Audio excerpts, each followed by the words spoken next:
Hi everybody. I am going to attempt to show you how to dip a cookie, especially one with a scalloped edge. We all know they can be kind of tricky.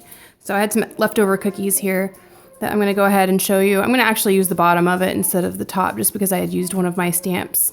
So what I do is I make sure I have about a 10-second consistency of royal icing.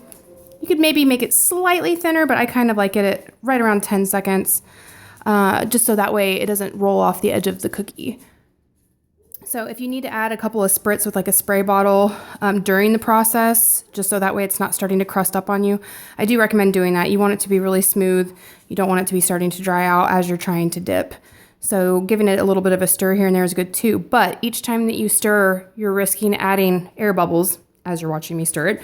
If you can stir it and then let it sit for a little bit, let the air bubbles rise to the top, and then try to poke them with your boo-boo stick or your scribe tool. That's probably what I'd recommend. What I have noticed is the first couple of cookies will have the most bubbles, and then they kind of dissipate as you keep going. They don't get to be quite as bad. So, okay, what I do is I just grab the edges of the cookie with my fingertips. The shorter your nails are, the better, but you might get a little bit on your fingers. I just lay it flat on the surface of the icing, and I kind of just go in like a little bit of a wobbly motion to get all of the edges.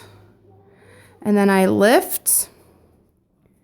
I let the icing run off. When it starts to kind of drip like that, then I'll go near the edge of my bowl. I don't actually scrape the cookie. I just kind of help pull off that edge.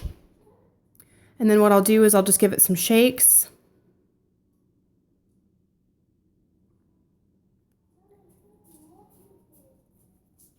And then normally I would take my scribe tool, there it is.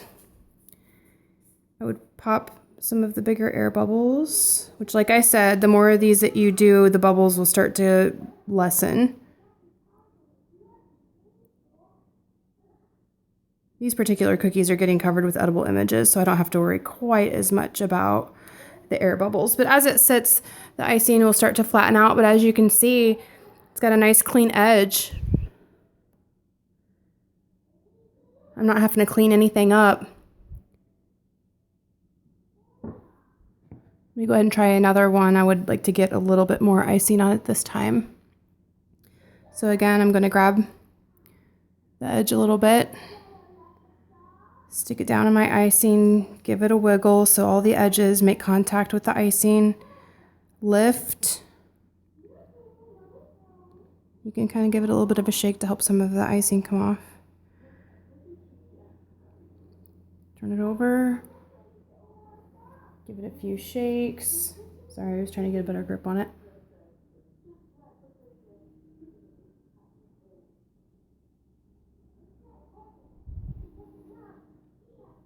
And then again, I'll pop any bubbles that I have.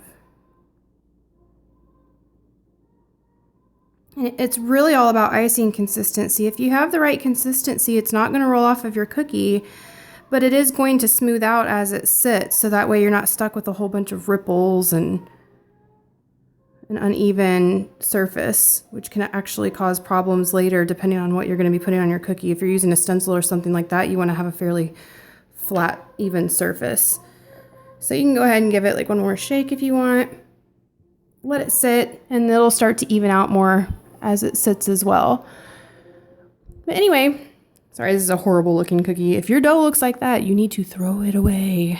Anyway, I know there were several people asking to see a quick video on how I was doing this, and hopefully this helps. I don't make a lot of videos, so I'm sorry if this was really obnoxious. If you guys have any other questions, feel free to contact me at Sweet D.Lights on Facebook or Instagram. Thanks.